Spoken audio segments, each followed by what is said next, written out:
लिया। अब हमारा चैप्टर बच जाता है transport in plant. Transport in plant chapter में से एक क्वेश्चन आता है मैक्स, सिर्फ एक क्वेश्चन। अब इसको ज्यादा डिटेल में नहीं पढ़ेंगे और ज्यादा शॉर्ट में भी नहीं पढ़ेंगे। नॉर्मली हम लोगों को जितनी चीजें इसके अंदर से पता होनी चाहिए वो हम लोग पढ़ने वाला है। एंड ये चैप्टर बहुत इजी भी होता है। अब सबसे पहले आता है ट्रांसपोर्ट। जैसे कि मैंने आप लोगों को कल एक व्यू दिया था कि भाई हमारा पूरी प्लांट फिजियोलॉजी के अंदर हम लोग क्या पढ़ते हैं। तो ट्रांसपोर्ट इन प्लांट के अंदर मैंने आप लोगों को सिर्फ इतना समझाया था कि मेरे को दो चीजों का ट्रांसपोर्ट कराना है, फूड का ट्रांसपोर्ट कराना है और वाटर का ट्रांसपोर्ट कराना है। और ट्रांसपोर्ट भी दो टाइप से होगा, एक होगा मेरे पास शॉर्ट डिस्टेंस ट्रांसपोर्ट, एक होगा मेरे पास long distance transport. Long distance transport को ही हम क्या बोलते हैं? ट्रांसलोकेशन। शॉर्ट डिस्टेंस ट्रांसपोर्ट हमेशा कैसे हो जाएगा? सेल टू सेल कांटेक्ट से हो जाएगा या नहीं, मतलब नॉर्मल डिफ्यूजन प्रोसेस से। लेकिन long distance transport normal cell to cell contact या डिफ्यूजन के थ्रू नहीं हो पाएगा। इसके लिए मेरे को स्पेशलाइज्ड टिश्यूज की जरूरत पड़ती है। वो स्पेशलाइज्ड टिश्यूज होता है मेरे पास जाइलम और फ्लोएम। जाइलम मेरा वाटर का कंडक्शन करता है और फ्लोएम मेरे पास फूड का। वाटर का कंडक्शन कर रहा है तो कहाँ से कहाँ करेगा? पूरा प्लांट बॉडी के अंदर। और फूड का कंडक्शन बॉडी पार्ट। वाटर का कंडक्शन सिर्फ और सिर्फ अपवर्ड डायरेक्शन में होगा या नहीं होगा? यूनिडायरेक्शनल। फूड वाला बाय डायरेक्शन। फिर इसके बाद मेरे पास आते हैं यहाँ पे कुछ मेथड्स ट्रांसपोर्ट के। जैसे कि पहला मेथड आता है मेरे पास डिफ्यूजन। फिर आता है मेरे पास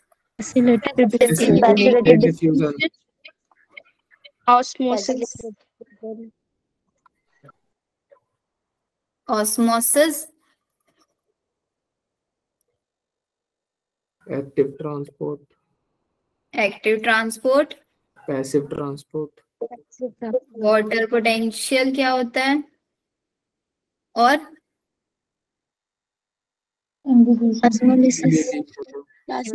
क्या होता है?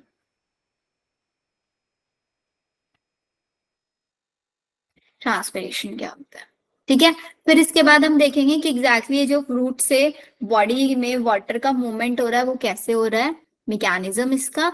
और फिर हम लोग लीव्स का देखेंगे कि लीव्स का कैसे हो रहा है। फिर उसके अलावा हम लोग क्या पढ़ते हैं इसके अंदर? Apoplast and then stomatal opening और क्लोजिंग। ये हम लोग यहाँ पे पढ़ते हैं। अब सबसे पहले डिफ्यूजन क्या होता है? What is diffusion? Diffusion is the movement of water molecules. Water molecules का movement होना from high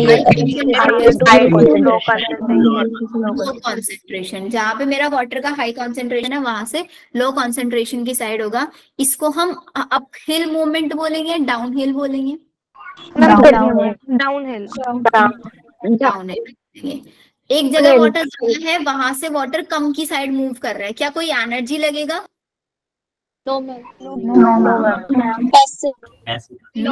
रिक्वायर्ड।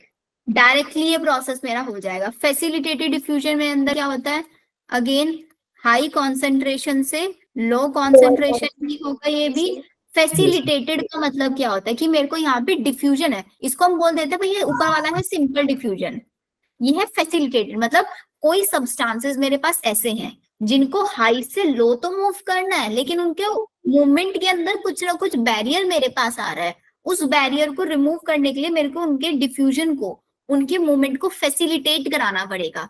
फैसिलिटेट मतलब एक एक्स्ट्रा फैसिलिटी उसको देनी पड़ेगी। तो मतलब मेरे को यहाँ पे क्या कराने पड़ेगा? कुछ स्पेशल टाइप के कैरियर प्रोटीन्स की हेल्प लेनी पड़ेगी या नहीं? Yes ma'am. प्रोटीन्स की हेल्प लेनी पड़ेगी जिनके थ्रू मेरा हाई से लो की साइड मूवमेंट हो जाएगा। तो ये भी अगेन डाउनहिल प्रोसेस है और इसके अंदर भी मेरे को कोई एटीपी नहीं चाहिए। क्लियर? Yes ma'am. ऑस्मोसिस के अंदर क्या होता है? वाटर मॉलिक्यूल्स का मूवमेंट होता है from high concentration to low concentration. लेकिन यहाँ पे एक डिफरेंस होता है। फिर अगर हम बोले भाई डिफ्यूजन और ऑस्मोसिस में क्या डिफरेंस है, ऑस्मोसिस के अंदर एक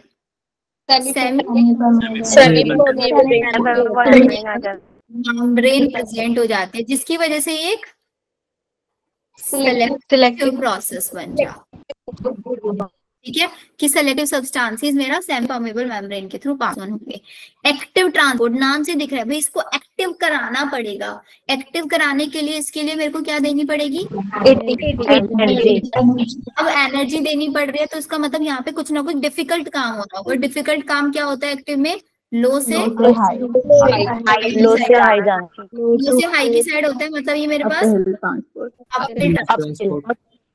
अपहिल ट्रांसपोर्ट है। एक्टिव ट्रांसपोर्टर आने के लिए भी मेरे को यहाँ पे कुछ प्रोटीन्स की जरूरत पड़ती है। क्लियर है? वाटर पोटेंशियल, वाटर पोटेंशियल में सिर्फ आपको याद रखना है कि भाई वाटर पोटेंशियल प्योर वाटर का क्या होता है, जीरो। वाटर पोटेंशियल दो टाइप के हो सकता है, एक सॉल्यूट पोटेंशियल और एक प्रेशर पोटेंशियल। अगर मैं इसके अंदर मेरे पास प्योर वाटर है, प्योर वाटर के अंदर मैं सोल्यूट ऐड कर रही हूँ, तो उसका वाटर पोटेंशियल पे क्या फर्क पड़ेगा, नेगेटिव हो जाएगा। लेकिन अगर मैं प्योर वाटर के ऊपर प्रेशर अप्लाई कर रही हूँ, तो उस पोटेंशियल को बोलेंगे प्रेशर पोटेंशियल, तो वो पॉजिटिव हो जाएगा। ठीक है, अगर मैंने किसी भी वाटर के अंदर सॉल्यूट की कॉन्सेंट्रेशन में बढ़ाती जा रही हूँ और आपसे क्वेश्चन पूछे कि भाई वाटर पोटेंशियल पे क्या फर्क पड़ने वाला है, तो आप डायरेक्टली बोलेंगे वाटर पोटेंशियल विल डिक्रीज। ठीक है, अगर आपसे बोला जाए कि आपके पास एक नॉर्मल प्योर वाटर है, उसके अंदर आप प्रेशर बढ़ा जा रहे हो, तो उस पर क्या फर्क पड़ेगा, वो पॉजिटिव जाएगा। इसको वाटर पोटेंशियल को हम साई डब्ल्यू से डोनेट करते हैं और Sai S plus psi P, यही था ना फॉर्मूला। Yes ma'am. इनहिबिशन का मतलब क्या होता है मैम, एब्जॉर्प्शन सरफेस पे, जैसे कि वुड के ऊपर, एब्जॉर्प्शन ऑफ वाटर, किसी भी वाटर को डिफ्यूजन होना, एब्जॉर्प्शन नहीं, एब्जॉर्ब करता है। वुड जो होती है वाटर को एब्जॉर्ब करती है, डिसॉल्व नहीं करती, एब्जॉर्ब। जैसे कि एग्जांपल मैंने आपको बताया था विंटर्स के या फिर रेनी सीजन के अंदर जो वुडन डोर्स या फिर वुडन की विंडोज वगैरह होती है वो स्वेल अप हो जाती है, किसकी वजह से, क्योंकि वो वाटर को एब्जॉर्ब कर लेती है, क्योंकि उनके अंदर प्रेजेंट क्या होता है, सेलुलोज होता है। सेम कंसेप्ट हम सेक्सुअल रिप्रोडक्शन फ्लावरिंग प्लांट्स के अंदर देखते हैं। पोलन ग्रेन की इनर लेयर किससे बनी होती है,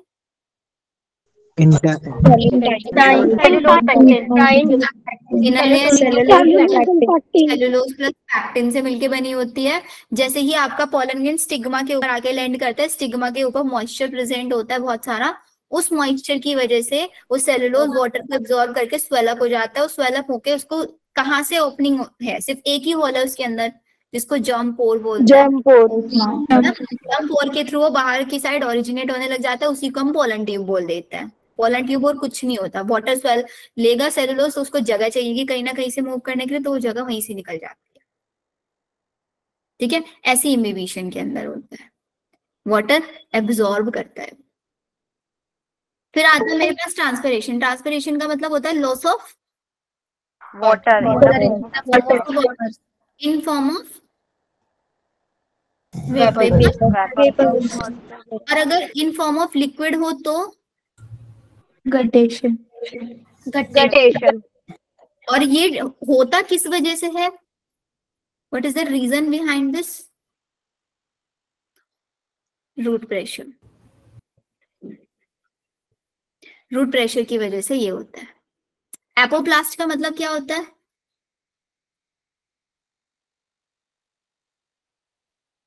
सेल के होल के थ्रू ट्रांसपोर्ट होता है वाटर का, वाटर थ्रू किसके थ्रू, ओनली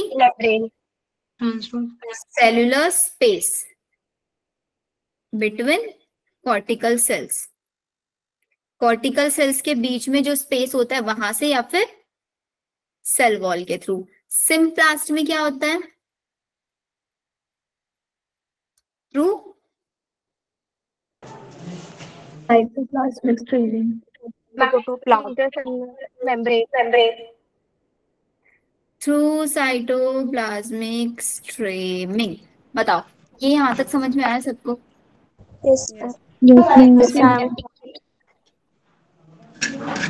आ जाओ एक बार यहाँ पे। डिफ्यूजन, हाँ जी। मैम एक बार सिम्प्लास्ट बताना। एपोप्लास्ट के अंदर तो क्या होगा, जो मेरा वाटर ट्रांसपोर्ट हो रहा है वो कॉर्टिकल जो सेल्स होती है उनके बीच में जो स्पेस होता है वहां से पास हो, मतलब सेल के अंदर एंटर नहीं होगा एपोप्लास्ट में। सिम्प्लास्ट में क्या हो जाता है, सिम्प्लास्ट में वाटर सेल के अंदर एंटर होता है और फिर कहाँ तक पहुंचता है, जाइलम तक पहुंचता है। वो क्यों? जैसे कि ये मेरे पास एक ट्रांसफर सेक्शन है, सेंटर में हमको पता है ऐसे जाइलम और फ्लोएम रहते हैं, ये वाटर आ रहा है, ये मेरे पास कॉर्टिकल सेल्स है यहाँ पे, तो कॉर्टिकल सेल्स के बीच में जो स्पेस है ना यहाँ से मूव करेगा। फिर अंदर की साइड प्रेजेंट होती है मेरे पास एंडोडर्मिस। अब एंडोडर्मिस में प्रॉब्लम क्या होती है, एंडोडर्मिस के अंदर एक डिपोजिशन होता है, एंडोडर्मिस की सेल वॉल में सुबेरिन डिपोजिशन, जिसकी वजह से सुबेरिन वाटर इम्पर्मिएबल होता है। वाटर इम्पर्मिएबल है ये, जिसकी वजह से वाटर इसके थ्रू एंटर नहीं हो पाएगा सेल वॉल के थ्रू, तो वाटर के पास कोई ऑप्शन नहीं बचता है, उसको एंडोडर्मिस के अंदर ही एंटर करना पड़ता है, मतलब सेल एंडोडर्मिस की सेल्स के अंदर एंटर करना पड़ता है। तो उसको बोलते हैं कि भाई अब मेरे पास यहाँ पे हो रहा है सिम्प्लास्ट मूवमेंट। अब तक ऊपर वाला जो हुआ वो मेरा एपोप्लास्ट, क्योंकि वाटर को बाहर से लेके अंदर तक, बिकॉज जाइलम तो यहाँ पे बैठा है ना, जाइलम तक आना है, तो जाइलम तक आने के लिए सबसे बाहर मेरी कॉर्टिकल सेल्स हैं, उससे बाहर एपिडर्मिस है, फिर एंडोडर्मिस है, इन सबको पास ऑन करके आना पड़ता है, ये होगा। तो डिफ्यूजन हम लोगों ने पढ़ लिया। डिफ्यूजन का मतलब क्या होता है आपका, हायर कॉन्सेंट्रेशन से लोअर कॉन्सेंट्रेशन की साइड वाटर के मॉलिक्यूल्स का या गैसियस मॉलिक्यूल्स का मूवमेंट होना, जनरली गैसियस होता है। फैसिलिटेटेड के अंदर मेरे को क्या कराना पड़ता है, फैसिलिटेट कराना पड़ता है जनरली उनको वो substances which have hydrophilic moiety, वो सब्सटेंसेस जिनकी हाइड्रोफिलिक मोइटी है वो मेम्ब्रेन के थ्रू पास ऑन नहीं हो पाते। अब इसका रीजन कोई बताएगा? अच्छा, सबसे पहले तो हमें ये वर्ड ही क्लियर होना चाहिए, हाइड्रोफिलिक का मतलब क्या होता है?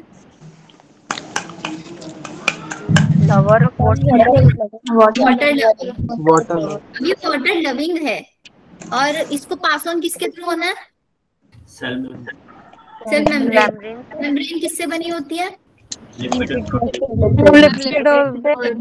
फिर हमारा ये वाटर लविंग सब्सटेंसेस को क्यों मूव ऑन होने देगी अपने थ्रू? नहीं होने देगी। तो इसके लिए मेरे को यहाँ पे स्पेशल प्रोटीन्स की रिक्वायरमेंट होती है, इनके मूवमेंट को फैसिलिटेट कराने के लिए। उनको बोलते हैं कैरियर प्रोटीन या फिर चैनल प्रोटीन।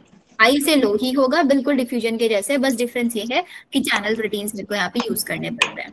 कैरियर प्रोटीन्स क्या होता है? Are the protein which attach to a particular substance and transfer it to other side of membrane. मतलब कैरियर प्रोटीन किसी सब्सटेंस से अटैच होता है और उसको मेम्ब्रेन के दूसरी साइड में ट्रांसफर करने का काम करता है। किसी का माइक अनम्यूट है, अंजलि। क्लियर है? फिर आता है हमारे पास यूनिपोर्ट, एंटीपोर्ट और सिम्पोर्ट। यूनि का मतलब होता है सिर्फ अगर एक डायरेक्शन में मॉलिक्यूल्स मूव कर रहे हैं उसको बोलेंगे यूनिपोर्ट, एक डायरेक्शन में एक मॉलिक्यूल। एंटीपोर्ट दो मॉलिक्यूल्स है, एक लेफ्ट से राइट जा रहा है, दूसरा लेफ्ट से राइट जा रहा है, एक लेफ्ट से राइट एक राइट से लेफ्ट। सिम्पोर्ट जब दोनों के दोनों सेम डायरेक्शन में मूव कर रहे हैं। कैसे लिखोगे? एक ऐसे मूव कर रहा है, ठीक है, दो ऐसे, ये हो गया यूनिपोर्ट, ठीक है, ये हो गया सिम्पोर्ट, और ये क्या हुआ? एंटीपोर्ट। फिर आता है मेरे पास यहाँ पे आपका, इसको रफ कर देते हैं, चैनल प्रोटीन्स। क्या होता है? Channel proteins form channels in the membrane जो पास ऑन होते हैं, इसको मन ध्यान रखना। एक्वापोरिन्स भी याद रखना बच्चों। एक्वापोरिन्स किससे बने होता है? एक्वापोरिन्स आपके छोटे छोटे 8 डिफरेंट, मतलब ऐसे समझना कि जो मेरे पास ये पोरिन्स, पोरिन्स का मतलब होता है छोटे छोटे होल्स जिनके थ्रू हमारा कोई भी सब्सटेंस मूव करेगा। तो ये टोटल 8 डिफरेंट टाइप के एक्वापोरिन से मिलके बने होता है।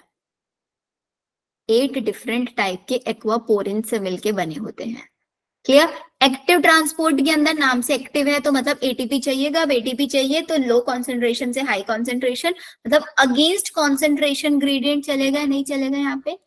और अगर मैं आपको ट्रांसपोर्ट फास्ट होगा या फिर पैसिव ट्रांसपोर्ट फास्ट होगा, एक्टिव फास्ट होगा, एक्टिव होगा, एनर्जी चल एनर्जी रही है। चाहिए, ठीक है। और जब एक सैचुरेशन पॉइंट आ जाता है, सैचुरेशन पॉइंट का मतलब सपोज मेरे पास, ऐसा इमेजिन करना मेरा जो ये हैंड है ये एक मेम्ब्रेन है, इस मेम्ब्रेन के थ्रू मैं कुछ सब्सटेंस पास ऑन करा रही हूँ, इस मेम्ब्रेन की कैपेबिलिटी है कि सिर्फ ये 10 ही मॉलिक्यूल्स को पास ऑन कर सकती है अपने थ्रू, सिर्फ 10 मॉलिक्यूल्स को, और जब 10 के 10 मॉलिक्यूल्स पास ऑन हो जाएंगे तो मेरी मेम्ब्रेन का सैचुरेशन पॉइंट आ जाएगा, नहीं आ जाएगा? वही सैचुरेशन पॉइंट बोल रहा है कि आपका क्या होता है, when the transporters become saturated, तो इसका मतलब ट्रांसपोर्टर्स जो है, ट्रांसपोर्टर कौन है, प्रोटीन्स है, 10 प्रोटीन थे, 10 के थ्रू हमारे पास सब्सटेंस मूव ऑन हो चुका, तो मतलब ट्रांसपोर्ट जो होता है वो अपने मैक्सिमम लेवल पे पहुंच जाता है, उसको बोलते हैं सैचुरेशन पॉइंट। जैसे कि हमें होता है ना वाटर के अंदर हम लोग शुगर डिसॉल्व करते हैं, तो एक पॉइंट ऐसा आता है जिसके बाद ना शुगर उसके अंदर पास ऑन नहीं हो पाता, डिसॉल्व नहीं हो पाता, फिर उसको क्या करना पड़ता है, उसको हमें हीट करना पड़ता है और ज्यादा डिसॉल्व कराने के लिए, ठीक है। फिर आता है मेरे पास plant water relation. Plant water relation के अंदर मैंने आप लोगों को बता दिया ट्रांसपायरेशन क्या होता है। ट्रांसपायरेशन का मतलब loss of water in the form of exactly. तो यहाँ पे लिखा हुआ है कि भाई जो टेरेस्ट्रियल प्लांट्स है take up large huge amount of water daily, मतलब वो सॉइल से बहुत सारा अमाउंट ऑफ वाटर एब्जॉर्ब कर लेते हैं, but most of it lost to the air through evaporation from the leaves, this is known as transpiration. Because of high demand of water by plant, it is often the limiting factor plant growth and productivity in both agriculture। कुछ नहीं आएगा यहाँ पे question, सिर्फ transpiration क्या होता है वो पूछा जाए। ट्रांसपायरेशन एक, इसके लिए एक होता है ना, एक लाइन दी गई है, transpiration is an essential evil ना, transpiration is an essential evil, या फिर एक अनअवॉइडेबल प्रोसेस है ये, इसको हम अवॉइड नहीं कर सकते। वाटर पोटेंशियल का मतलब क्या होता है, वाटर पोटेंशियल मेरे वाटर के अंदर जो मॉलिक्यूल्स हैं उनके पास कितनी फ्री एनर्जी है, उसको बोलेंगे वाटर पोटेंशियल। याद क्या रखना है, वाटर पोटेंशियल प्योर वाटर का 0 होता है, उसके अंदर सॉल्यूट ऐड करोगे, सॉल्यूट का अमाउंट बढ़ाओगे तो वाटर पोटेंशियल डिक्रीज होगा, ठीक है। तो सॉलिड पोटेंशियल की वैल्यू हमेशा नेगेटिव में होगी और प्रेशर पोटेंशियल की हमेशा पॉजिटिव में होगी।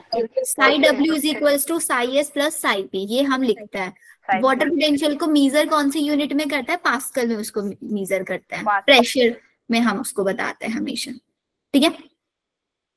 अगर मेरे को वाटर मूव कराना है, वाटर मूव कहाँ से कहाँ करेगा, कौन से वाटर पोटेंशियल से कौन से वाटर पोटेंशियल तक करेगा वाटर मूव, नेगेटिव से पॉजिटिव, हाई वाटर पोटेंशियल से लो वाटर पोटेंशियल की साइड मूव करेगा हमेशा, हाई वाटर पोटेंशियल से लो वाटर पोटेंशियल।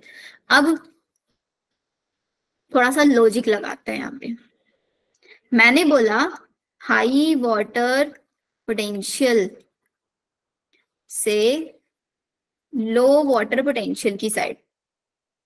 आप लोग सोच रहे होंगे ना मैम इसका एनसीईआरटी क्यों नहीं करा रही है, इसका एनसीईआरटी में इसलिए नहीं करा रही बिकॉज बहुत एक्स्ट्रा चीजें लिखी हुई हैं और मैथ्स एक क्वेश्चन आता है। अब इस एक क्वेश्चन के लिए हम लोग पूरी एनसीईआरटी नहीं पढ़ने बैठेंगे, मैं आप लोगों को ना चैप्टर्स भी बताऊंगी कि भाई ये वो चैप्टर है जिनकी एनसीईआरटी एटलीस्ट आप लोगों को 6-7 बार पढ़नी है, क्योंकि हम लोग हमेशा कहीं पे भी किसी भी टॉपर का सुनता है तो यही बोलता है कि भाई एनसीईआरटी पढ़ो एटलीस्ट 7 से 8 बार, बोलता है नहीं बोलता है।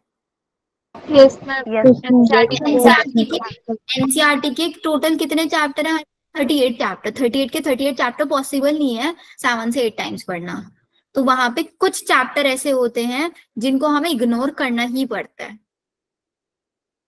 लाइन टू लाइन जो चैप्टर एग्जैक्टली पढ़ना है उनकी मैं आप लोगों को लिस्ट बना के दूंगी, जो चैप्टर सिर्फ पीवाईक्यूज के थ्रू करना है उनकी मैं आप लोगों को लिस्ट बना के दूंगी कि भाई इन चैप्टर को पढ़ो या ना पढ़ो लेकिन पीवाईक्यूज सारे याद कर लो, वो भी करने हैं आप लोगों को। जिन चैप्टर्स में थोड़ा सा एक्स्ट्रा पढ़ना है उन चैप्टर्स के भी नाम मैं आप लोगों को बना के दूंगी, ठीक है। आप लोगों को हेल्प मिलेगा सारे चैप्टर्स याद रखने में। हाई वाटर पोटेंशियल से लो वाटर पोटेंशियल, अब थोड़ा सा लॉजिक, मैं बोल रही हूँ यहाँ पे कि भाई मेरे पास वाटर का पोटेंशियल हाई है, high in the sense positive direction में या नेगेटिव डायरेक्शन में, पॉजिटिव में, ठीक है। तो इसका मतलब यहाँ पे हाई वाटर पोटेंशियल है तो वाटर का प्रेशर ज्यादा है, चलो प्रेशर की Yes. कंपैरिजन लो, सॉल्यूट की कंपैरिजन में ले लो। वाटर का पोटेंशियल हाई है, इसका मतलब यहाँ पे लेस सॉल्यूट होगा। Yes. Yes. लेस सॉल्यूट है तो वाटर कैसा होगा? Digest. हाई वाटर कॉन्सेंट्रेशन होगा। यहाँ पे वाटर का पोटेंशियल डाउन हो गया है। वाटर का पोटेंशियल डाउन होता है सिर्फ किस रीजन से? जब उसके अंदर मैं सॉल्यूट डाल देती हूँ, Solid potential. इसका मतलब हाई सॉल्यूट होगी और मेरे पास यहाँ पे लो वाटर कंसंट्रेशन होगी।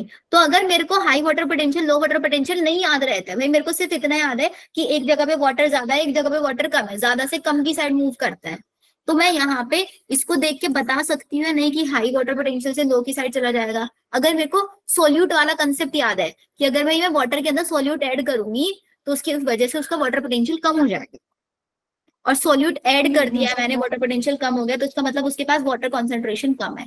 सिंपली याद रखना है हाई वाटर कॉन्सेंट्रेशन से लो वाटर कॉन्सेंट्रेशन की साइड मूव करता है। क्लियर? याद रहेगा? ऐसे solution को क्या बोलते हैं जिसके पास लेस सोल्यूट होता है और हाई वाटर कॉन्सेंट्रेशन होती है? हाइपोटोनिक।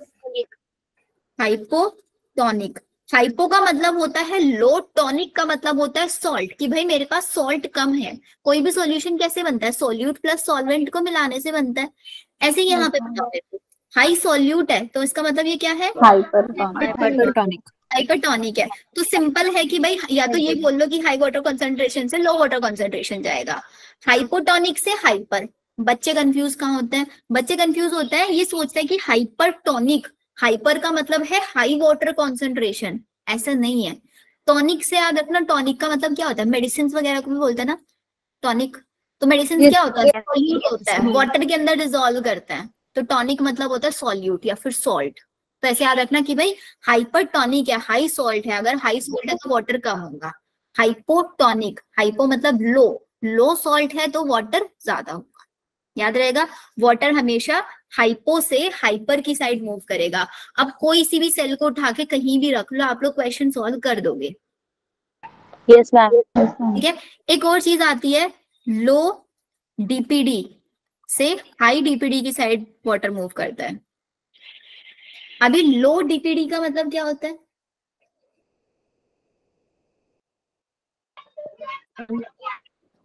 डिफ्यूजन प्रेशर डेपिक्ट बोलता है ना, depict. Yes, ma'am.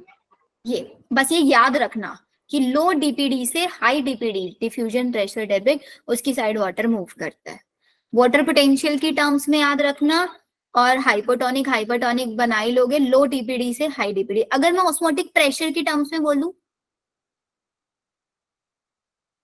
Osmotic pressure की टर्म्स में हाई लो ऑस्मोटिक से लो प्रेशर से लो की साइड मूव करता है। ये कुछ चीजें हैं जिन पे आपके डायरेक्टली क्वेश्चन सॉल्व होंगे, और मैक्सिमम क्वेश्चन अगर आप लोग पूछेंगे ना कहाँ से आएगा, या तो एपोप्लास्ट और सिम्प्लास्ट से आएगा गारंटेड क्वेश्चन, या फिर इस वाले कंसेप्ट से आएगा। ये दो ही कंसेप्ट है जिनमें हर साल क्वेश्चन पूछा जाता है। आप लोग प्रीवियस ईयर सॉल्व करोगे, वहां पे भी हम लोग देख लेंगे।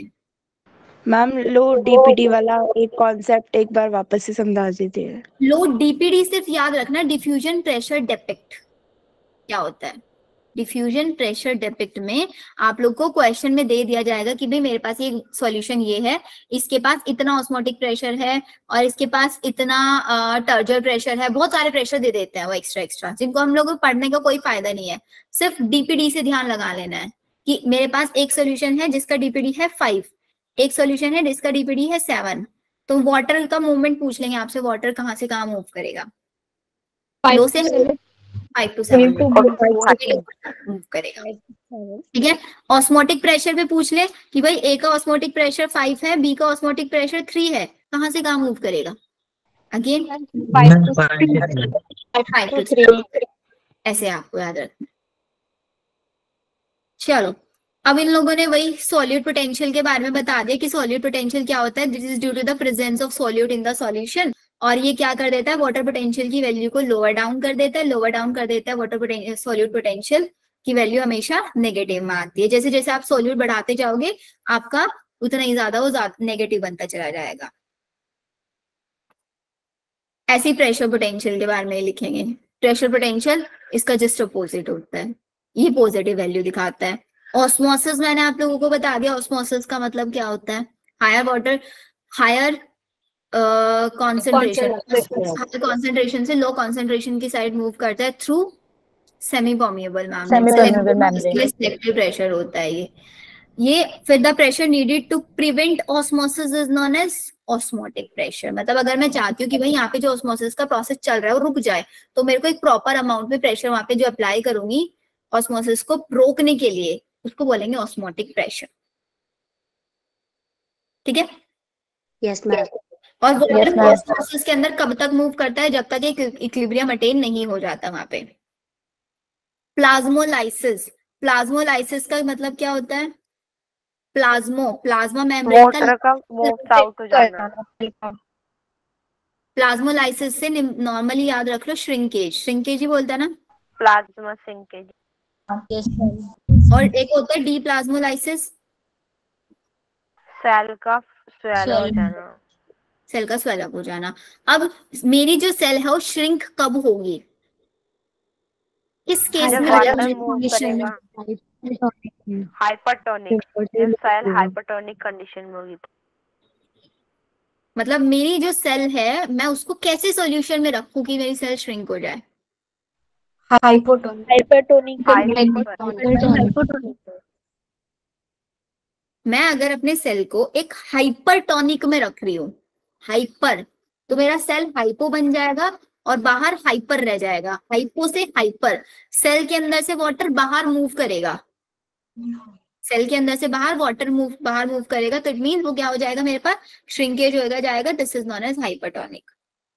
वाटर मूव्स आउट, सबसे पहले साइटोप्लाज्म से आएगा सारा, फिर उसके बाद वैक्यूल्स से आएगा, और मेरी सेल कैसी बन जाएगी, फ्लैसिड बन जाएगी। टर्जिड सेल का, टर्जिड का मतलब होता है जब सेल पूरी तरीके से स्वेलअप हो जाती है। सेल स्वेलअप कब होगी, जब मैं सेल को कैसे सॉल्यूशन में रखूंगी, एक हाइपोटोनिक सॉल्यूशन में रखूंगी। सॉल्यूशन मेरी सेल स्वेलअप हो जाएगी और उसको बोलेंगे कि भाई ये मेरे पास कैसी सेल बन गई है, एक टर्जिड सेल बन गई है। टर्जिड मतलब स्वेलअप हो जाएगी, उसकी बाहर की जो सेल वॉल्स है ना, जो वॉल्स हैं, वो वॉल्स बहुत ज्यादा हार्ड हो जाएंगी, सॉलिड हो जाएंगी, तो वो स्वेलअप होगी। और इसी के थ्रू लगने वाला प्रेशर, जो अंदर बहुत सारा वाटर फिलअप हो गया है, उसके थ्रू वॉल्स के ऊपर लगने वाले प्रेशर को हम बोल देते हैं टर्गर प्रेशर। ठीक है। देखो, as the cell become flaccid, जैसे जैसे टर्जिड हो रही है, जो सेल वॉल है एक इक्वल बट अपोजिट प्रेशर लगाता है टर्गर प्रेशर के। टर्गर प्रेशर मतलब मेरे ना, देखो सपोज कर रहा है मेरे पास ये पेन है, ये पेन क्या कर रहा है, ये पेन अगर वाटर एब्जॉर्ब कर रहा है तो बहुत ज्यादा वाटर एब्जॉर्ब कर लिया तो उसकी बाहर की वॉल है वो बर्स्ट होने की ट्राई करेंगी, लेकिन प्लांट सेल कभी बर्स्ट नहीं हो सकती ना, प्लांट सेल बर्स्ट नहीं हो सकती, तो इसका मतलब उसकी वॉल बर्स्ट होने का ट्राई करेंगी, उसको हम बोलेंगे टर्जर प्रेशर। लेकिन बाहर एक सेल वॉल है, जो सेल वॉल अंदर की साइड प्रेशर लगाएगी कि भाई मैं तो बर्स्ट नहीं होंगी, उसको बोलेंगे वॉल प्रेशर। अंदर से बाहर लगने वाला प्रेशर टर्जर प्रेशर, बाहर वाली वॉल अंदर की साइड लगाएगी उसको, ये हो जाएगा। तो दोनों के दोनों प्रेशर जनरली क्या होता है, इक्वल एंड अपोजिट होता है, turgor pressure and wall pressure, equal and opposite. Done. फिर आता है मेरे पास इम्बिबिशन। इम्बिबिशन मैंने आप लोगों को बता दिया, वाटर क्या हो जाता है हमारा, एब्जॉर्ब हो जाता है। हाँ जी हाँ जी हाँ जी हाँ जी। मैम ये मतलब इक्वल एंड अपोजिट फोर्सेस होंगे तो ये कैंसिल हो जाएगी ना। इक्वल एंड अपोजिट होंगे तो वो कैंसिल आउट हो रहा है, कैंसिल आउट हो रहा है, इसी वजह से जो मेरी सेल है ना वो बर्स्ट हो रही है, नहीं और ज्यादा स्वेलअप होगी। Yes ma'am yes ma'am. ठीक है, तभी वो एक इक्विलिब्रियम मेंटेन करके रख पाएगी। इम्बिबिशन आ गया था, इम्बिबिशन समझ में, वुडन गेट्स वगैरह का। Yes, ma'am. इम्बिबिशन कहाँ पे देखा जाता है, absorption of water bye seeds या फिर ड्राई वुड, स्वेलअप हो जाते। तो एग्जांपल देके पूछ लेंगे, भाई अगर मेरे पास कोई सीड है उसको मैंने वाटर में रख दिया, एब्जॉर्ब हो गया, तो बताओ किस टाइप का प्रोसेस है ये, इमीडिएट इम्बिबिशन है। ठीक है। Long distance transport of water, अब मेरे वाटर को कहा, मेरे को लॉन्ग डिस्टेंस ट्रांसपोर्ट कराना है। अब इसको ऐसे समझो, ट्रांसलोकेशन।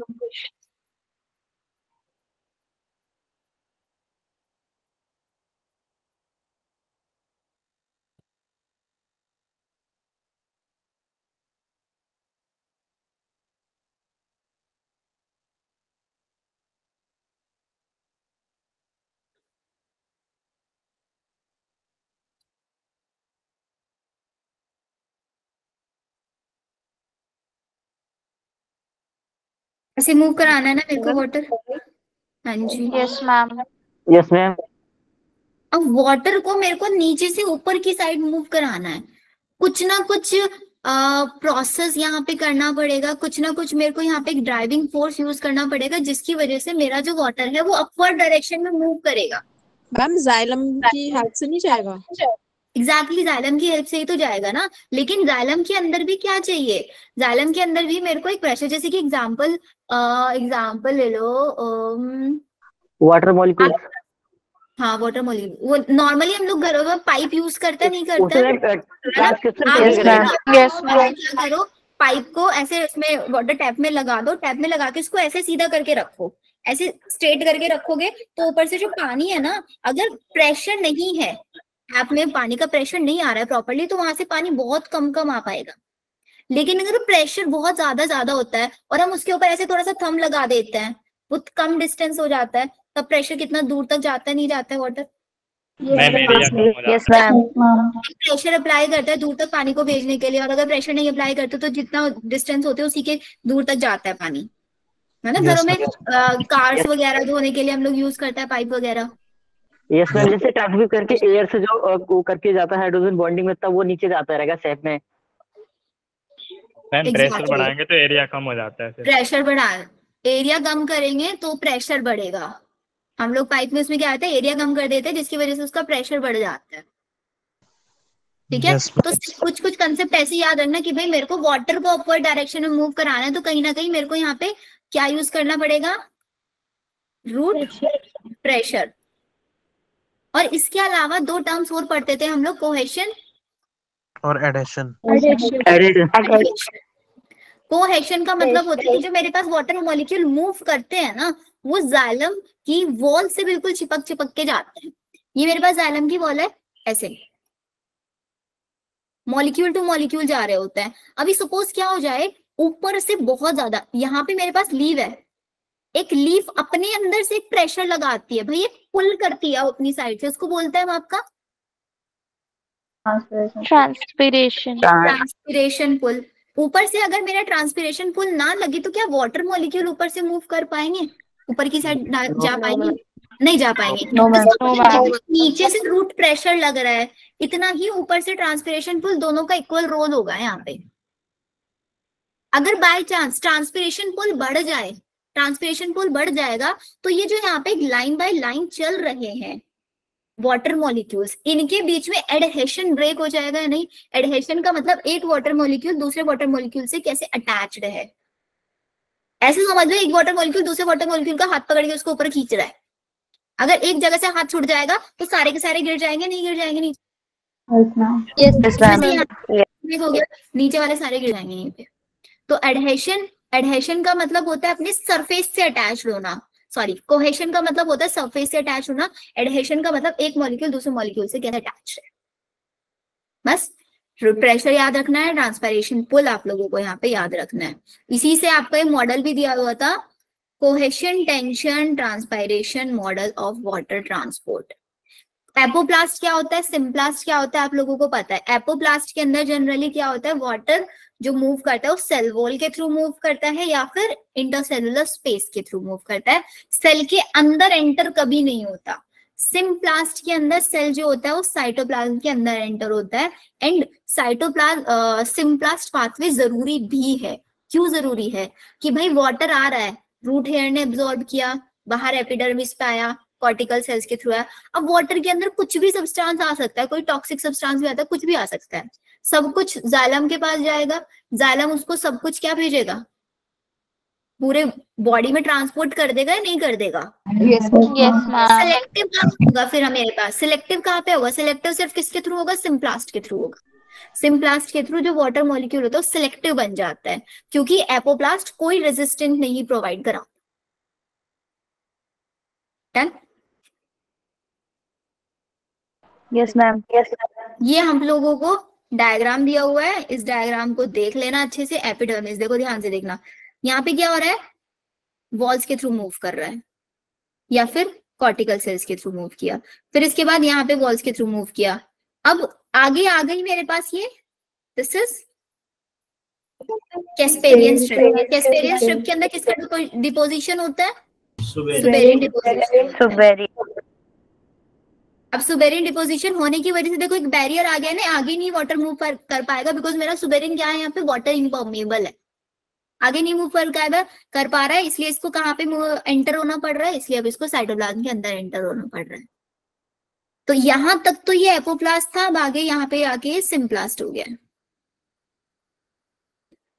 डन। Yes ma'am. चलो ये हो गया हमारे पास। फिर वाटर मूवमेंट अप ए प्लांट, मतलब एक प्लांट के अंदर वाटर अपर डायरेक्शन मूव कैसे करता है, उसके लिए वही हमारे पास रूट प्रेशर होता है, ट्रांसपायरेशन पुल होता है, फिर आता है ट्रांसपायरेशन। ट्रांसपायरेशन का मतलब क्या होता है? It is the evaporation loss of water by plants occur through stomata के थ्रू। जो ट्रांसपायरेशन में लॉस होता है, वाटर का लॉस होता है in the form of water vapours, this is known as transpiration. हमेशा वेपर्स की फॉर्म में होगा।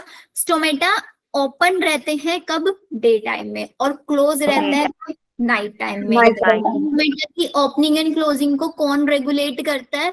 गार्ड। ठीक है। और गार्ड सेल्स को ये ऐसे समझ लो, गार्ड सेल्स को फैसिलिटेट कौन कराता है? कौन करता है इस चीज को फैसिलिटेट करने में? वो पढ़ा था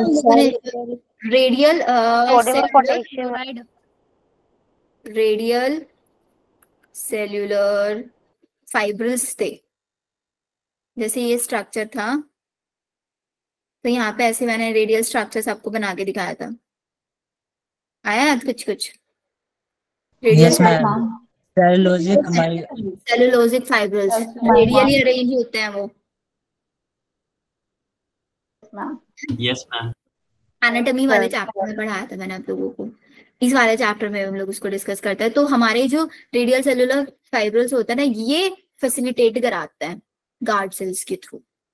क्यों कराता है? क्योंकि मेनली क्या होता है यहाँ पे भी कौन से वाला रोल है, वही वाटर एब्जॉर्ब कर लेगा तो टर्जिड बन जाएगा, और वाटर को लॉस कर देगा तो फ्लैसिड रह जाएगा। वाटर एब्जॉर्ब कौन करेगा? यही तो करेगा, सेलुलोज। कहीं पे भी याद रखना, अगर वाटर एब्जॉर्ब करना है, वाटर लॉस करने की वजह से कुछ ना कुछ मूवमेंट हो रहा है ना, तो वहां पे कहीं ना कहीं आपको इन्वॉल्व मिलेगा कि भाई कुछ ना कुछ सेलुलोज है। बिना सेलुलोज के वाटर मूवमेंट पॉसिबल नहीं है, मतलब श्रिंकेज वाला और स्वेलन वाला कंसेप्ट। तो यहाँ पे कौन करा रहा है? गार्ड सेल्स रेगुलेट करते हैं सिर्फ, लेकिन उसका रेगुलेशन को फैसिलिटेट कौन कराता है? ये cellular fibrils. Radial cellular fibre. Clear है? एग्जैक्टली जूनिया ने बताया। देखो स्टोमेटा, अगर हम मोनोकोट की बात करेंगे, उसकी शेप क्या होती है स्टोमेटा की? Dumbbell shape. Dumbbell shape. और डाइकोट्स के अंदर bean shape. Bean shape. Bean shape. Bean shape. जी है ना चैप्टर बिल्कुल? यस। अच्छा, किसी ऐसा तो नहीं लग रहा है ना चैप्टर बहुत ज्यादा फास्ट जा रहा है? ट्राई कर रही हूँ, जो नए बच्चे हैं उनको समझ में आ रहा हो, और जो पुराने बच्चे हैं उनका रिवीजन हो रहा होगा। चलो, opening and closing of stomata can be understood by, सबसे पहले when turgidity increase with in 2 guard cells. Turgidity का मतलब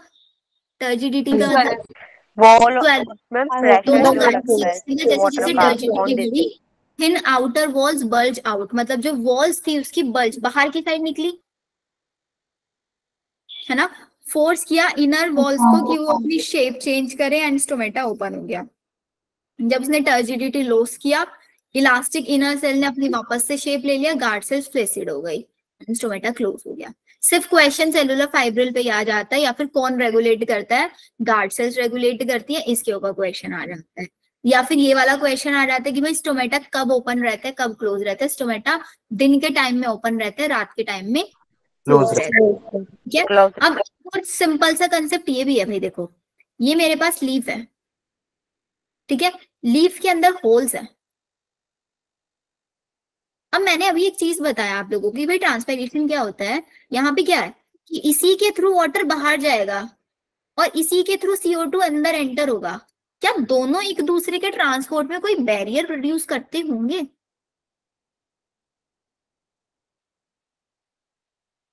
सोचो। मैम एक बार क्वेश्चन रिपीट कर दो। क्वेश्चन ये है, लीव्स के पास स्टोमेटा है, उन्हीं स्टोमेटा के थ्रू क्या होगा, आपका वाटर लॉस होगा, which is known as transpiration, अभी हमने पढ़ा। इन्हीं स्टोमेटा के थ्रू CO2 भी एंटर होती है, पढ़ा था ना, फोटोसिंथेसिस में CO2 चाहिए होती है स्टोमेटा के थ्रू। Yes ma'am. क्या दोनों एक दूसरे के मूवमेंट में कुछ बैरियर प्रोड्यूस करेंगे? Yes ma'am. अगर CO2 की कंसंट्रेशन हाई होगी लीव के अंदर तो स्टोमेटा तो क्लोज हो जाएगा।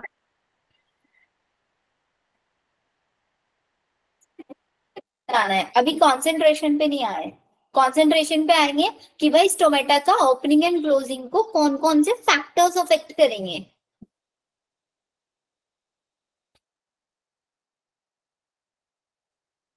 ये दोनों एक दूसरे के ट्रांसपोर्ट में कोई इफेक्ट नहीं करते, क्योंकि इन दोनों को जो ट्रांसपोर्टेशन का रेट होता है, ये जो मैकेनिज्म है, वो अलग अलग होता है। ठीक है, दोनों एक दूसरे के ट्रांसपोर्ट में कोई बैरियर प्रोड्यूस नहीं करते। H2 मजे से बाहर निकलता है, CO2 मजे से अंदर एंटर होता है। चलो, ये चीजें आ गया। फिर आता है वही जो अभी राधिका बोल रही थी कि मैम फैक्टर्स, तो देखो फैक्टर्स भी लिखे हुए हैं कि हमारे पास transpiration is affected by external factor, जैसे कि टेम्परेचर हो गया, ह्यूमिडिटी हो गया, लाइट हो गया, विंड स्पीड, एक्सटर्नल बाहर के फैक्टर्स। अब आते हैं प्लांट के खुद के फैक्टर्स कौन कौन से हैं। जितने ज्यादा नंबर ऑफ स्टोमेटा होंगे उतना ही ज्यादा ट्रांसपिरेशन होगा या नहीं होगा? Yes ma'am. यस। जैसे कि डोर्सीवेंट्रल लीफ और आइसोबाइलेटरल लीफ, डोर्सीवेंट्रल और आइसोबाइलेटरल हम उसमें पढ़ता है ना, एनाटॉमी वाले में पढ़ाया था मैंने आप लोगों को, डाइकोट। Yes ma'am. ना? डाइकोट। डाइकोट और मोनोकोट में। तो डाइकोट लीव्स के ऊपर लार्ज नंबर ऑफ स्टोमेटास होता है as compare to the monocot ones, और इसके नंबर ऑफ स्टोमेटा अफेक्ट करेगा। डिस्ट्रीब्यूशन कैसा है स्टोमेटा का, वो कितने ओपन स्टोमेटा है उसकी परसेंटेज, प्लांट के पास वाटर ज्यादा है या कम है, या फिर उनकी कैनोपी स्ट्रक्चर, कैनोपी स्ट्रक्चर का मतलब उनकी मॉलिक्यूलर स्ट्रक्चर कैसी है, ये सारी चीजें हमारा अफेक्ट करेंगी ट्रांसपिरेशन के रेट को। ठीक है, फिर एक क्वेश्चन यहाँ पे भी आ जाता है, ये टेंसाइल स्ट्रेंथ। टेंसाइल स्ट्रेंथ क्या होती है? तो हाई टेंसाइल स्ट्रेंथ को याद कर लेना इनको, एक होता है कैपिलरी स्ट्रेंथ, एक होता है टेंसाइल स्ट्रेंथ। क्या टेंसाइल स्ट्रेंथ का मतलब होता है ability to resist a pulling force. Pulling force मतलब वो ट्रांसपायरेशन वाला वो जो पुल लग रहा है ऊपर से, अगर उसको रेसिस्ट कर रहा है मेरा वाटर, तो उसको बोलेंगे कि भाई यहाँ पे टेंसाइल स्ट्रेंथ हाई हो रखी है। जितनी ज्यादा टेंसाइल स्ट्रेंथ बढ़ेगी वाटर की, उतना ही ज्यादा वो ऊपर से लगने वाले पुल को रेसिस्ट करेगा। अगर मेरे वाटर की कैपिलरिटी पावर हाई है, तो उसकी वजह से जो मेरा थिन ट्यूब्स है उनके अंदर वाटर इजीली फ्लो कर पाएगा। वाटर कैपिलरीज होते हैं ना, बहुत थिन, उनके थ्रू इजीली मूव कर पाएगा अगर वाटर की हाई कैपिलरिटी है। इसको याद रखना। Done. Advantages of transpiration. Transpiration के एडवांटेजेस क्या है भाई? एडवांटेजेस ये है कि मेरे लीफ से कॉन्टिन्यूसली वाटर बाहर निकल रहा है, तो लीफ को वाटर चाहिए, लीफ के अंदर वाटर की कॉन्सेंट्रेशन कम हो रही है और नीचे से जो वाटर आ रहा है वहां से हाई है, तो ऑब्वियसली पुल लगाएगा नहीं लगाएगा हाई से लो की साइड जाने के लिए। तो अगर ट्रांसपायरेशन नहीं होगा तो क्या ट्रांसपायरेशन पुल लग पाएगा? नहीं लग पाएगा ना। फिर ट्रांसपायरेशन क्या करता है? वाटर भी सप्लाई करता है फोटोसिंथेसिस के लिए। बाकी इसके ऊपर इतने क्वेश्चंस नहीं आते। ट्रांसपायरेशन, फोटोसिंथेसिस ये भी हम लोग नहीं देख रहे हैं। मैम। हाँ जी मैम उसका आंसर क्या था? जो मतलब वाटर को नीचे से मतलब फोर्स लगता है ना, तो ऊपर जाता है जाइलम के थ्रू, तो उस वाले फोर्स का। नीचे से वाटर ऊपर जा रहा है तो ऊपर की, नीचे से तो रूट प्रेशर लग रहा है, ऊपर से ट्रांसपायरेशन पुल लग रहा है। क्वेश्चन क्या है यहाँ पे? क्वेश्चन बताओ या तो मेरे मैम मतलब हाँ, मतलब यही क्वेश्चन था जो आपने पहले नहीं पूछा था, जैसे जाइलम के थ्रू हमारा जो वाटर है वो ऊपर जाएगा, बट किस फोर्स के थ्रू जाएगा? उसे भी एक फोर्स चाहिए होगा ना, प्रेशर चाहिए होगा। तो रूट प्रेशर के थ्रू जाएगा ऊपर, एंड ऊपर से ट्रांसपायरेशन पुल लगेगा। जो उसको अपवर्ड मूव कराएगा। नीचे से रूट प्रेशर लगाएगी, ऊपर से पुल लगाएगी। Yes ma'am, yes ma'am. अब आता है Uptake and transport of mineral nutrients. अब ये मिनरल न्यूट्रिएंट्स का रोल आप लोग बहुत अच्छे से जानते हो, आखिरकार क्या है, इसको हम समझ लेते हैं दिस फॉर्म में।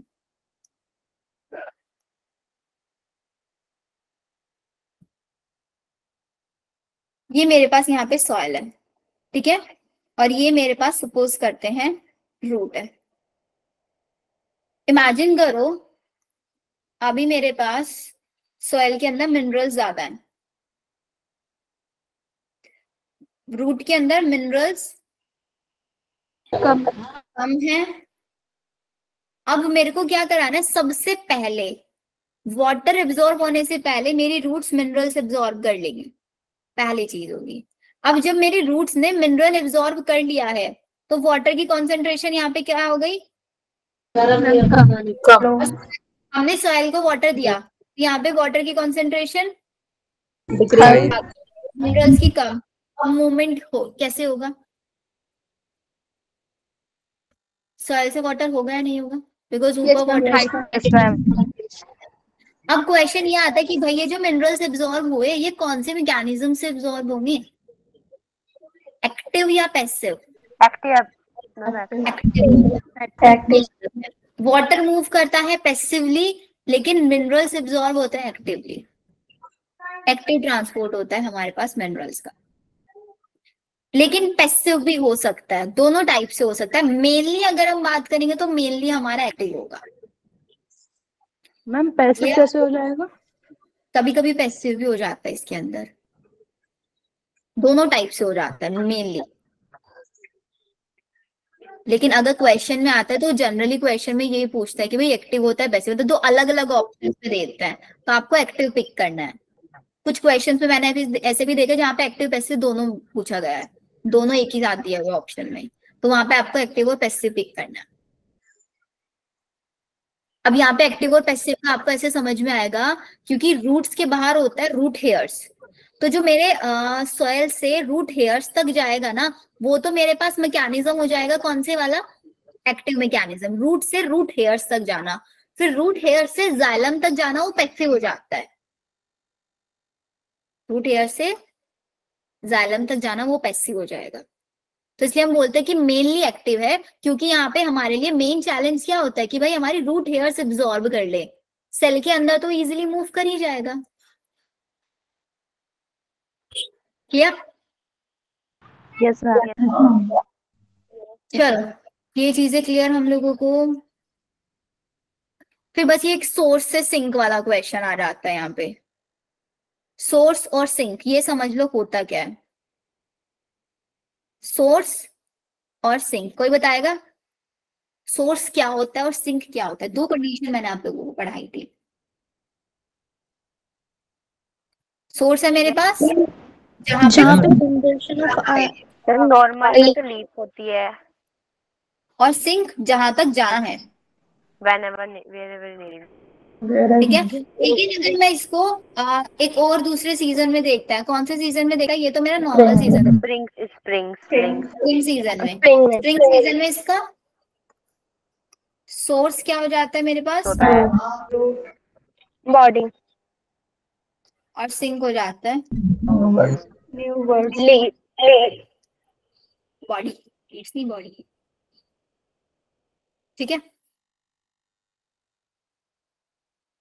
तो ये आप लोगों को याद रखना है। और आप लोगों को ये तो पता ही होगा कि जो फूड का मूवमेंट होता है फ्लोएम के थ्रू, बाई डायरेक्शनल होता है, यूनिडायरेक्शनल होता है, जाइलम के अंदर ये क्या होता है, यूनिडायरेक्शनल। फिर यहीं पे एक हाइपोथेसिस या प्रेशर फ्लो और मास फ्लो। मास फ्लो का मतलब होता है एक साथ बहुत सारे सब्सटेंसेस का मूव होना। अब यहाँ पे क्या है, this is most expected hypothesis for the translocation of sugar from source to sink. हमें पता है शुगर मूव करता है किस फॉर्म में, एक सुक्रोज की फॉर्म में मूव करता है इनटू द, सबसे पहले किसके अंदर, कॉम्पेनियन सेल्स के अंदर, और फिर हमारी ट्यूब सेल्स के अंदर। कॉम्पेनियन सेल सबसे पहले एंड देन हमारी ट्यूब सेल्स। फिर यहाँ पे क्या होगा, this process of loading of the source. अब एक देखो सोल्यूट मूव कर रहा है, तो जिस भी जगह पे मेरा सोल्यूट चला जाएगा वो मेरा कैसा बन जाएगा, हाइपो या हाइपर? हाइपर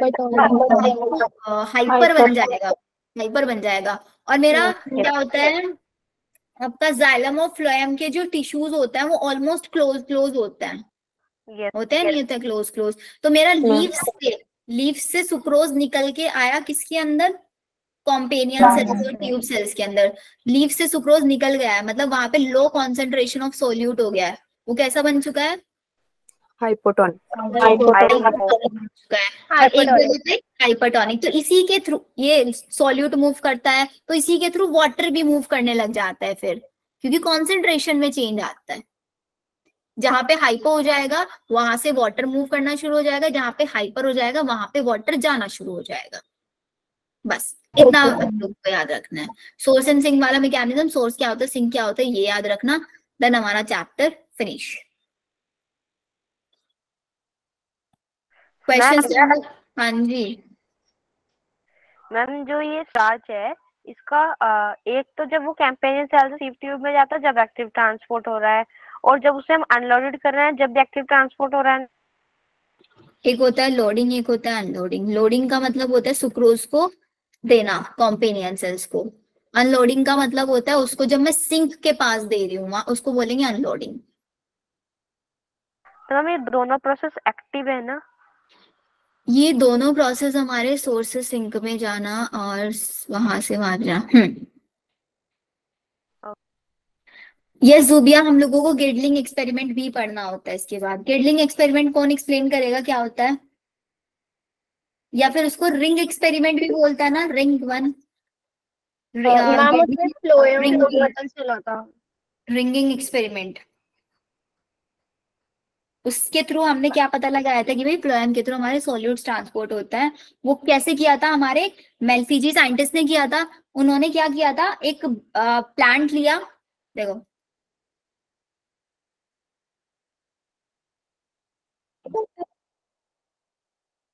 एक स्टेम है, ठीक है, इस स्टेम की बार्क को इन्होंने कट कर दिया, ऐसे इतना पार्ट कट कर दिया, इसको ब्लैक ऐसे समझ जाओगे ना, ये वाला पार्ट कट हो गया, यहाँ से पार्ट कट हो गया।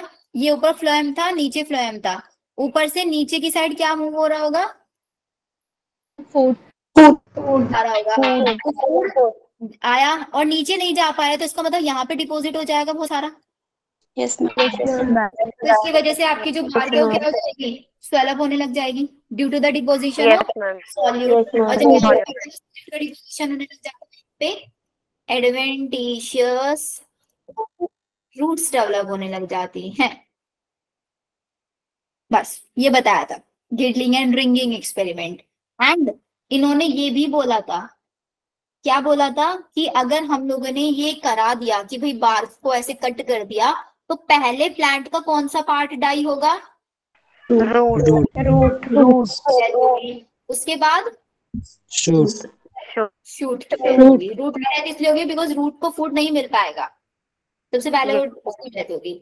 और ये किसके अंदर होता है, सिर्फ फ्रूट की लीव्स, फ्रूट ट्रीज के अंदर होता है, फ्रूट ट्रीज है ना। नॉर्मल मोनोकोट्स और डाइकोट्स के अंदर ये नहीं हो सकता।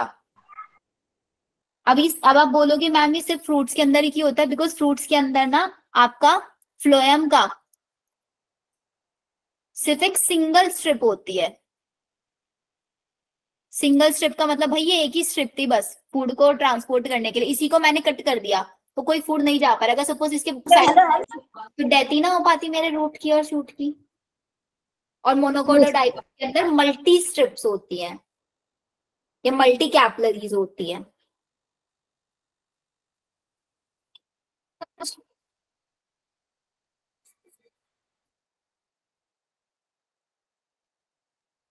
क्लियर है बच्चों? यस चलो इतना क्लियर है। अभी जरा ना PYQs ओपन कर लो, स्क्रीन लेफ्ट हो गया।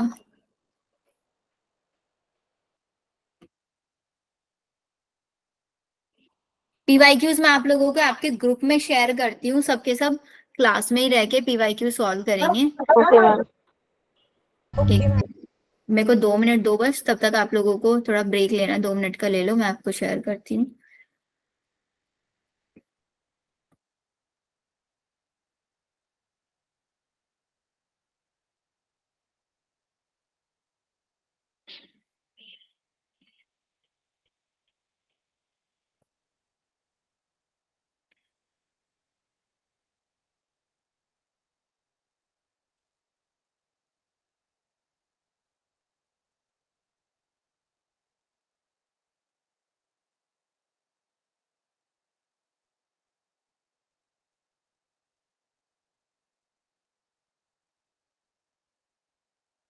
साहिबा कोई डाउट है बेटा?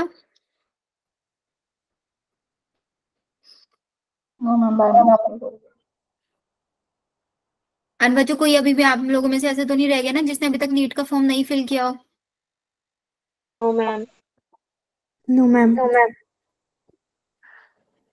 शिखा आपने नहीं फिल किया? No ma'am. बच्चे बड़े लीव हो गए क्लास से, ऐसा कैसे? स्टार्टिंग में तो 119 स्टूडेंट्स ने ज्वाइन किया था। अब अटेंडेंस के लिए आते हैं आई गेस सबके सब। बेटा ऐसी अटेंडेंस का क्या करोगे?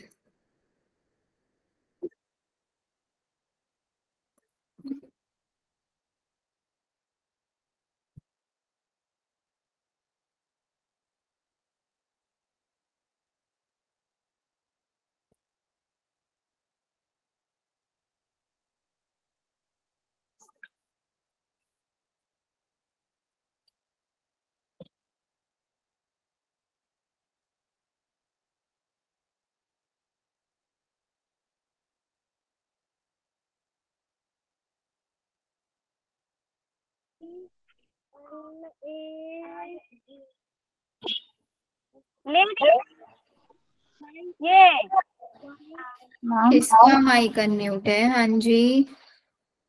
मैम जो फैसिलिटेटेड ट्रांसपोर्ट है उसमें ट्रांसपोर्ट सैचुरेशन आता है?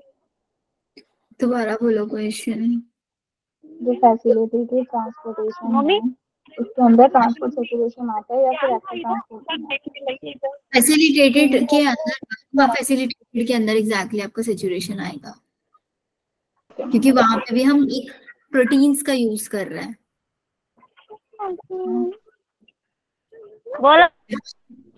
जहाँ पे भी हम प्रोटीन्स का यूज करेंगे ना, हर जगह पे। हाँ मैम बेटा आपको मेरी वॉइस नहीं आ रही? किसकी? मैम तस्लीमा। एक मिनट रुको बेटा, मैं ना वो पीडीएफ शेयर करूँ, मेरा ध्यान एक्चुअली वहां पे है। Just give me a second, ताकि सब बच्चों को मिल जाए। यहाँ पे क्या प्रॉब्लम होता है, कुछ बच्चों का स्पीड अच्छा होता है सॉल्व करने का, कुछ बच्चों का स्पीड अच्छा नहीं होता।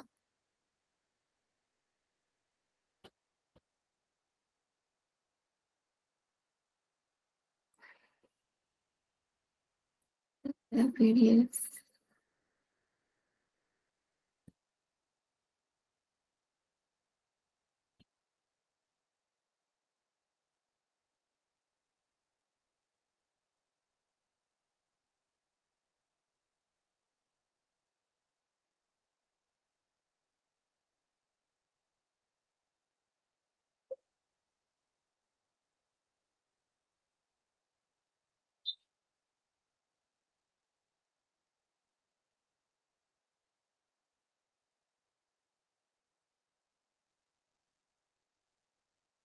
अभी ग्रुप में आपके आ गया होगा।